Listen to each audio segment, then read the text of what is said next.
Mummy को तो इतना तक बोल दिया था उनने कि इससे अच्छा तो बेटा ही नहीं होता। जैसे एसएससी भी ऑप्शन था, बैंक का भी था, तो मैं ये जानना चाह रहा हूँ कि ऐसा क्या था कि बैंक को चुना? क्योंकि क्यों था? पापा बोलते थे कि बेटा बनना तो अधिकारी ही बनना। तो ये कौन सा अटेम्प्ट था? फर्स्ट ईयर टर्म से। तो कुछ ऐसे चैलेंजेस फेस करें कि हाँ, इसमें थोड़ी डिफिकल्टी रही? सर स्कूल में हम एवरेज बंदे थे। बाकी जब एग्जाम्स की प्रिपरेशन करी, तो उस समय तो ऐसा लगा होगा कि नहीं, मुझे एग्जाम के हिसाब से तो इंग्लिश स्कोर बेटर करना पड़ेगा। सर अपनी विनर्स की पब्लिकेशन में सर हमको सीआरटी में एक वोकेबलरी की बुक भी मिली थी, टॉप करा था, तो उससे भी काफ़ी हेल्प मिली। तो जैसे डीआई है या नंबर सीरीज है, इन सबको कैसे इम्प्रूव किया? सर मैथ्स को अगर आपको जल्दी सॉल्व करना है तो कैलकुलेशन पे बहुत ध्यान देना पड़ेगा। टाइम मैनेजमेंट कैसे इम्प्रूव किया? सर सबसे पहले जो भी विनर्स के क्लास में होता था उसको ध्यान से पढ़ना। दोस्तों, काफी समय बाद आज हम हमारे बैंकिंग के एक सिलेक्टेड स्टूडेंट का पॉडकास्ट कर रहे हैं जिनका नाम है युगवीर। और अभी इन्होंने हाल ही में आईबीपीएस पीओ का एग्जाम निकाला है और अभी कुछ दिनों के अंदर इनकी ज्वाइनिंग होने वाली है। और मैं हमेशा कई सारे वीडियोस में आपसे कहता हूं कि बैंकिंग अपनी प्रोसेस के लिए जाना जाता है। सोचिए, अगस्त में एग्जाम दिया और जनवरी में फाइनल रिजल्ट आ गया और अभी फरवरी में इनकी ज्वाइनिंग होने वाली है। मतलब 6 से 7 महीने में ये अब बैंक में काम करते हुए आपको दिखने वाले हैं। तो युगवीर, आपका स्वागत है विनर्स के पॉडकास्ट में और बहुत सारी बधाइयां आपको इस सिलेक्शन के लिए। Thank you sir. तो थोड़ा शुरुआत आपसे करते हैं, पहले थोड़ा अपने बारे में बताइए। मेरा नाम युगवीर सिंह जादमा है। बेसिकली मैं धार से बिलोंग करता हूँ और पापा का नाम कोमल सिंह जादमा है। मेरी माता जी कांस्टेबल है सुनीता कोमल सिंह जादमा, और मेरी एक बड़ी बहन है। अच्छा अच्छा, माताजी कांस्टेबल हैं, प्रॉपर धार के रहने वाले हो? जी तो बैंकिंग का ख्याल कब से आया कि बैंक में अपना जॉब हासिल करना है? सर, कुछ ऐसा एक पीरियड चल रहा था मेरी लाइफ का, फिर एकदम से मेरी मम्मी ने आके उसको शांत करा और मुझे बैंकिंग सजेस्ट करा, और सर अगले ही महीने जैसे ही ये हुआ मैंने विनर्स ज्वाइन कर ली थी। अच्छा, जी सर। तो आप विनर्स के ऑफलाइन स्टूडेंट जी रहे हैं। सर। ठीक है। तो जैसे एसएससी भी ऑप्शन था, बैंक का भी था, तो मैं ये जानना चाह रहा हूँ कि ऐसा क्या था कि बैंक को चुना? वो इसलिए कि बैंक को जनरली स्टूडेंट टफ मानते हैं और बैंक को ऐसा रखते हैं कि हाँ, हम थोड़ा अगर अच्छे पढ़ने में होंगे, हमारी इंग्लिश अच्छी होगी, तभी हम बैंक की तैयारी करेंगे, नहीं तो बैंक की तरफ हमें नहीं जाना। एसएससी, रेलवे, पुलिस ये अच्छा है। तो उस सब के बावजूद बैंक को किस बेस पे सिलेक्ट किया, या ऐसा कुछ सोचा ही नहीं, बस बैंक की तैयारी शुरू करते हैं? नहीं, सबसे पहले मम्मी ने सजेशन दिया, फिर उसके बाद हमने एसएससी का भी सोचा था कि करूँ, मैंने उसके लिए क्लासेस भी ली थी। तो फिर सर ऐसा हुआ कि हमें बस हम अपने आप को प्रूफ करना था कुछ लोगों के सामने। तो हमें सबसे अच्छा डिसीजन ये लगा कि सबसे जल्दी मैं कौन सी गवर्नमेंट जॉब ले सकता, और जैसे कि आपने बताया था कि इसमें टाइमली सब हो जाता है, प्री मेंस इंटरव्यू, और एसएससी में भी अभी थोड़ा चल रहा है और एमपीपीएससी के रिजल्ट आ नहीं रहे हैं, तो सबसे अच्छा डिसीजन फिर बैंक ला। तो शुरू से ही सोचा था पीओ बनना है, क्लर्क बनना है, या कोई भी जॉब मिलेगी चलेगा? नहीं नहीं, पीओ, पीओ क्योंकि ही था। पापा बोलते थे कि बेटा बनना तो अधिकारी ही बनना। और ये कौन-सा अटेम्प्ट था, मतलब अगर कहें कि सीरियस एक प्रिपरेशन के बाद कि हाँ, अब मुझे लगता है कि मैं सिलेक्शन के लिए तैयार हूँ, तो ये कौन-सा अटेम्प्ट था? फर्स्ट ईयर टर्म से। ये फर्स्ट अटेम्प्ट जी। था। Okay, great. तो थोड़ा प्रिपरेशन के बारे में बात करते हैं। कुछ चैलेंजेस इस प्रिपरेशन में ऐसे कुछ आए सामने कि जैसे होता है ना, बच्चे समझते हैं मैथ्स बैंकिंग का बहुत कठिन होता है या इंग्लिश बहुत टफ होती है। तो कुछ ऐसे चैलेंजेस फेस करें कि हाँ, इसमें थोड़ी डिफिकल्टी रही? हाँ सर। सर स्कूल में हम एवरेज बंदे थे, लेकिन सर जब हम कॉलेज में आए तो हमारी पढ़ाई एकदम से छूट ही गई थी, नॉर्मल डिग्री करी। तो सर जब वो 3 साल का गैप मिला, फिर वापस से अब हमको पढ़ना था, तो सर शुरू-शुरू में बहुत सर दुखा, मतलब पढ़ाई हो ही नहीं पा रही थी। लेकिन सर टीचर ने सपोर्ट दिया और साथ दिया, तो उसके कारण सर ईज़ी पड़ा। फिर एक टाइम ये भी आया था कि हमारे मार्क्स एक टाइम पे रुक गए थे आके। फिर सर हमने और इंटरैक्ट करा टीचर से, फिर उन्होंने और मदद करी। उसके बाद सर हो गया था। इंग्लिश कैसी थी तुम्हारी? सर इंग्लिश अच्छी थी, बचपन से किताब पढ़ते थे, इंग्लिश की बुक्स भी बहुत पढ़ी है, हुँ। और अगर मूवीज़ वगैरह भी देखे तो इंग्लिश में ही देखा करते थे। तो इंग्लिश फिर भी एवरेज से थोड़ा मान ही सकते हैं, अच्छी। अच्छा। बाकी जब एग्ज़ाम्स की प्रिपरेशन करी, तो उस समय तो ऐसा लगा होगा कि नहीं, मुझे एग्ज़ाम के हिसाब से तो इंग्लिश स्कोर बेटर करना पड़ेगा। तो उसके लिए फिर क्या किया? सर उसके लिए एडिटोरियल्स पढ़े, ये भी हमने टीचर से ही सुना था, तो एडिटोरियल्स पढ़े और बुक्स भी उन्होंने सजेस्ट करी थी। वोकैब्युलरी पे बहुत ध्यान देना पड़ा था। सर अपनी विनर्स की पब्लिकेशन में सर हमको सीआरटी में एक वोकेबलरी की बुक भी मिली थी, टॉप करा था, तो उससे भी काफ़ी हेल्प मिली। तो इन चीज़ों से हमें हेल्प मिली और मॉक टेस्ट लगाए ज़्यादा से ज़्यादा इंग्लिश के, वेटेज वाइज़ चले इंग्लिश में कि एरर स्पॉटिंग ज़्यादा आता है, ग्रामर पे ज़्यादा हुआ है, तो उस हिसाब से इंग्लिश हो गया था। मैथ्स को कैसे अच्छा किया? सर मैथ्स के टीचर बहुत सपोर्टिव थे, उन्होंने एक-एक चीज़ समझाने की कोशिश करी और मैथ्स में सर बचपन से अच्छे थे, भले ही दूसरे सब्जेक्ट में नहीं आते थे लेकिन मैथ्स में बहुत अच्छे हैं। शुरू से भी इंटरेस्ट था। तो जैसे डीआई है या नंबर सीरीज है, इन सबको कैसे इम्प्रूव किया? सर मैथ्स को अगर आपको जल्दी सॉल्व करना है तो कैलकुलेशन पे बहुत ध्यान देना पड़ेगा। जितना ज़्यादा हो सके मन में सॉल्व करो। मतलब हाथ कम चलाओ और दिमाग ज़्यादा चलाओ तो मैथ्स जल्दी हो जाएगा एज़ कम्पेयर टू कि हाथ से कैलकुलेशन कर रहे हैं अपन। तो उसके लिए टेबल्स याद करी, क्यूब्स हो गए और सर जितने ज़्यादा हो सके सर उतनी तादाद में क्वेश्चन सॉल्व करना। उसके अलावा तो नहीं होगा। जब तक क्वेश्चन सॉल्व नहीं करेंगे और सर साथ में टाइम भी बहुत मैटर करता है। तो टाइम के साथ क्वेश्चन सॉल्व करना बहुत इम्पोर्टेंट है। मतलब प्रैक्टिस ज़्यादा से ज़्यादा अगर करते हैं, जो कि बैंकिंग के लिए स्पेशली बहुत ज़रूरी है, क्योंकि बैंकिंग में सबसे एक तो इम्पोर्टेंट होता है कि आपका सेक्शनल टाइमर, क्योंकि बाकी एग्ज़ाम्स में तो ठीक है कि आपको एक कंबाइंड टाइम मिलता है, लेकिन बैंकिंग में ये अपने आप में बड़ा चैलेंजिंग होता है कि आपको सेक्शनल टाइमर मिलता है और वहाँ पे आपके टाइम मैनेजमेंट की सबसे ज़्यादा ज़रूरत होती है। इसके बाद फिर रीज़निंग पे थोड़ा-सा डिस्कशन करते हैं, क्योंकि रीज़निंग में पज़ल्स और सिटिंग अरेंजमेंट बहुत चैलेंजिंग होती है। इनको कैसे सही करा? सर सबसे पहले जो भी विनर्स की क्लास में होता था उसको ध्यान से पढ़ना, फिर जो क्वेश्चंस दिया करते थे डीपीपी के थ्रू तो उसको सॉल्व करना। और सर हमने रीजनिंग वाले सर से भी बहुत हेल्प ली है चीज़ों में। तो उन्होंने एक ही चीज़ बोली थी, जितनी ज़्यादा हो सके पजल सॉल्व करो, नहीं हो रहा कोशिश करो, क्या हो रहा एक टाइम तो आएगा होगा सॉल्व।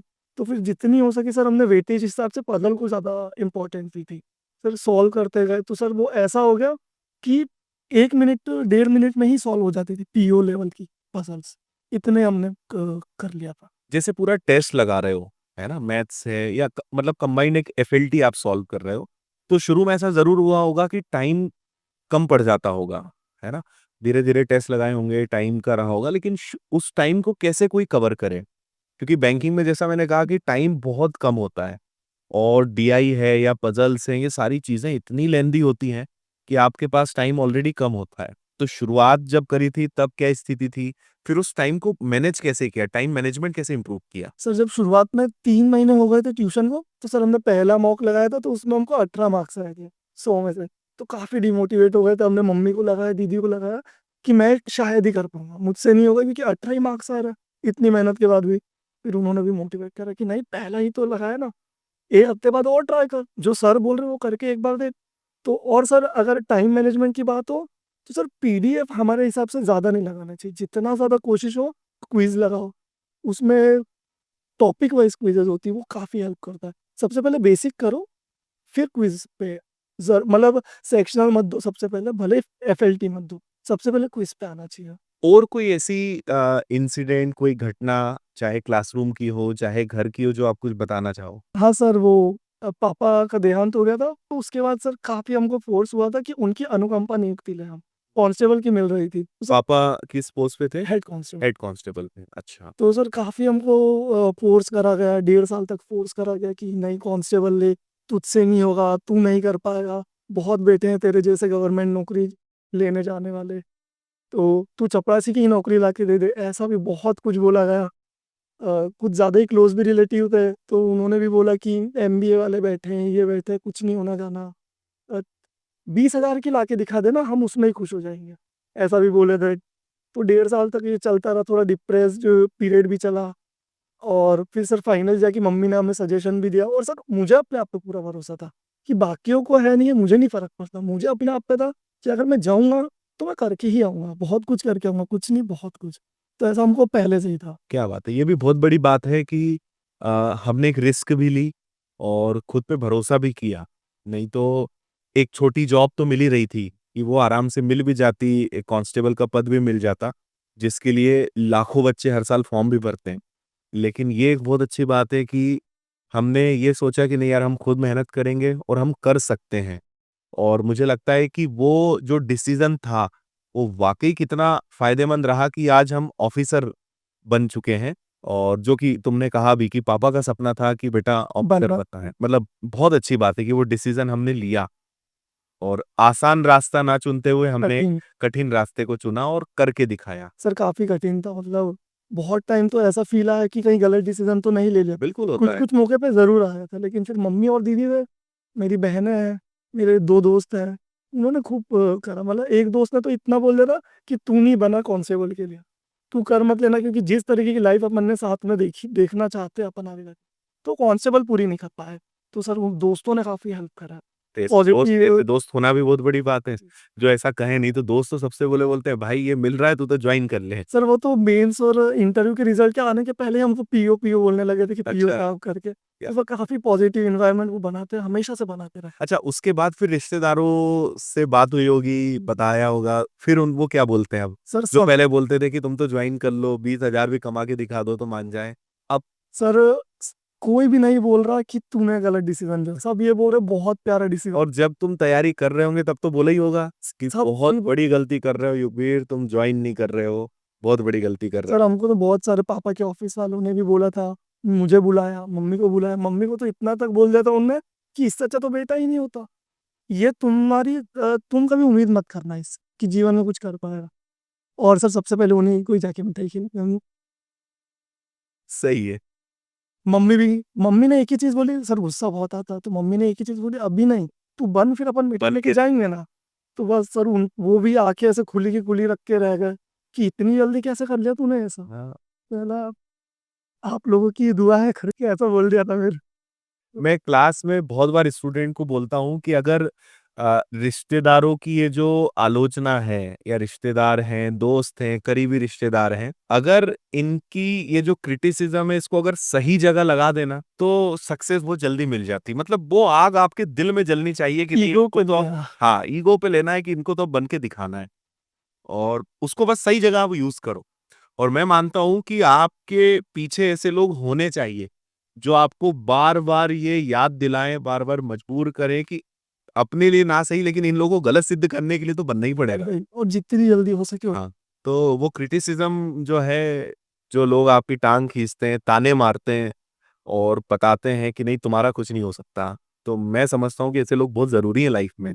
हॉबीज़ क्या है वैसे तुम्हारी? क्या करना पसंद है तुमको? सर क्रिकेट खेलना बहुत पसंद था एक टाइम पे। अच्छा, सर फिलहाल तो म्यूज़िक ही सुनते हैं, ताकि अब बैंकिंग की प्रिपरेशन में बहुत कुछ पढ़ना पड़ता, तो सर उसको सर दुखने लग जाता था। तो कैसे उसको ओवरकम करें, तो म्यूज़िक के तरफ गए, उसको बहुत सुना। और सर ऐसे तो सर हम बहुत सारी चीज़ों को अपनी हॉबी मान सकते हैं। हम गेम्स में काफ़ी अच्छे, तो वीडियो गेम्स बहुत खेलते थे हमने पढ़ाई के टाइम। सर हमने कभी ऐसा नहीं करा कि सिर्फ़ पढ़ाई ही करना है। मतलब हर हमारे चीज़ का बैलेंस जी, बनाया है। हमने ऐसा करा था कि 8 बजे तक जितना हो सके पढ़ लो, उसके बाद मज़े करो, घूमो। सर हम बहुत घूमे, बहुत वीडियो गेम्स खेले हमने। ऐसा कभी नहीं अड़ा कि करा कि पढ़ना ही पढ़ना है हाँ, हमेशा। जो एक ठीक-ठाक पढ़ाई हो रही है वो भी है लेकिन सैटिस्फैक्शन। हाँ, अपने को लग रहा है कि हाँ यार, ये हमने आज के दिन का जो टारगेट था, जो टास्क था वो पूरा हो गया। अब बाकी टाइम थोड़ा-सा रिफ्रेशमेंट भी कर सकते हैं। अब थोड़ा बात करते हैं इंटरव्यू पे। तो इंटरव्यू कैसा रहा? अच्छा था? कुछ क्वेश्चन्स याद हों, है ना? और ओवरऑल एक एक्सपीरियंस बताओ इंटरव्यू का। सर इंटरव्यू पे जाने के पहले हम एक चीज़ से बहुत डर रहे थे कि बाकी चीज़ों का तो ठीक है, बस हम ऐज से बहुत डर रहे थे, क्योंकि मिनिमम ऐज 21 है, हम 21 के। तो बस ये था कि ऐज के उससे हमको हटाना है, क्योंकि एक अच्छा हाँ, ये बात तो मैंने करी नहीं कि तुम 21 के हो अभी। 21 में पीओ बन गए हो। क्या बात है! और 21 के कब हुए हो? सर मार्च में। गज़ब यार मतलब ये सबको सीखना चाहिए कि 21 साल की उम्र में तुम बैंक में ऑफिसर बन गए हो। शानदार। हाँ, तो इंटरव्यू के बारे में? तो सर वही था कि ऐज के लिए हम बहुत डर रहे थे कि उसके थ्रू हमको कहीं नेगेटिव तो नहीं जाएगा। और सर उन्होंने पहले ही क्वेश्चन ऐज पे पूछ लिया अच्छा, कि तुम इतने छोटे हो, 21 ईयर के हो, खेलने कूदने की उम्र है, खेलो कूदो ना, आप यहाँ क्यों आ रहे हो? मतलब थोड़ी हेक्टिक जॉब है ये, तो मुश्किल हो गया आपके लिए। सर हमने बोला कि फैमिली इश्यूज़ हैं, और सर हमें हमने ये भी बताया था कि क्या-क्या हुआ हमारे साथ, तो उसके लिए हम जो भी हो सका इस जॉब के लिए हमने 100% देने की पूरी कोशिश करी। कितनी देर चला होगा इंटरव्यू? सर 20 मिनट्स तो चला था। 20 मिनट्स चला जी। था। और सर और भी पूछा था, ये फिर क्रिकेट के बारे में पूछा था कि तुम अगर इतने ऊपर तक पहुँच गए, स्टेट और नेशनल लेवल तक गए हो, तो उसमें करियर क्यों नहीं उसमें बना रहे आप? बैंकिंग में क्यों आया?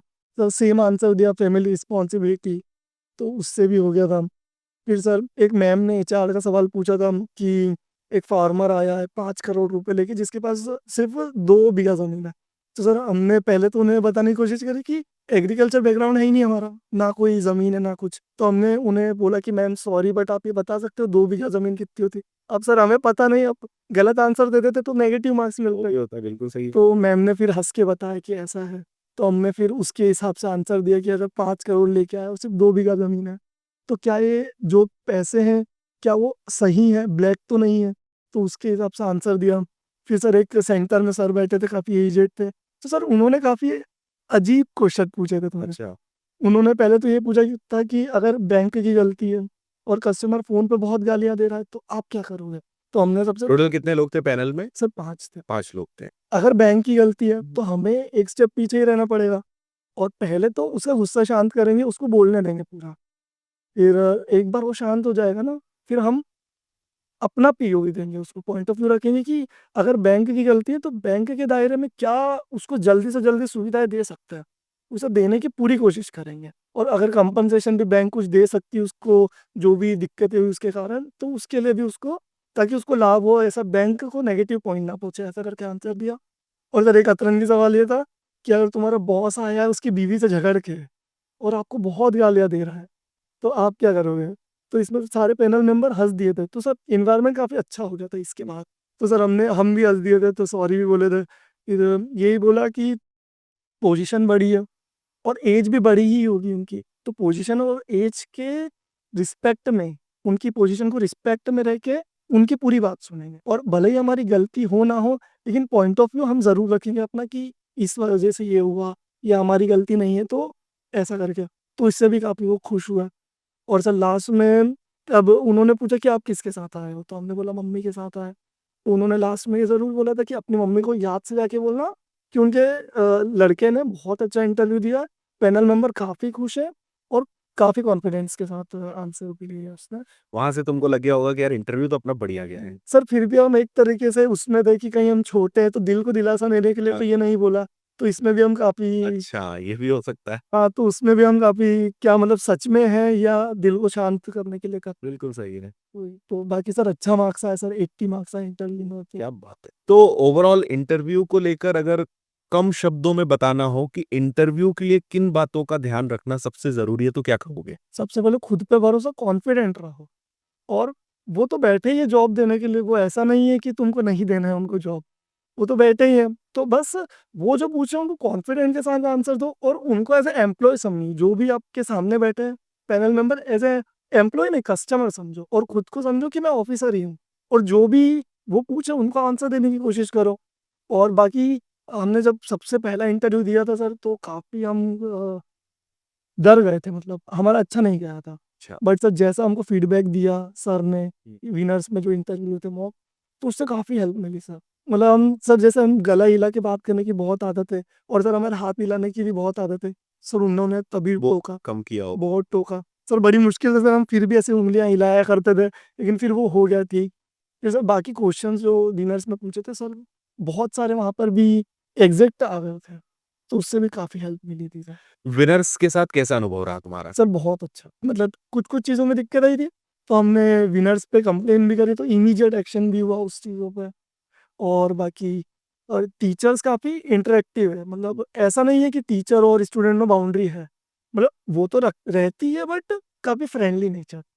अगर थोड़ी मज़ाक भी हो गई तो वो करते हैं, आगे रह के भी करते हैं, तो क्लासरूम का माहौल अच्छा था। तो मेरा फाइनल क्वेश्चन यही रहेगा कि बैंक पीओ बनने के बाद युगवीर को अंदर से दिल से कैसा लग रहा है? सर काफ़ी अच्छा लग रहा है लोगों को गलत प्रूफ करके।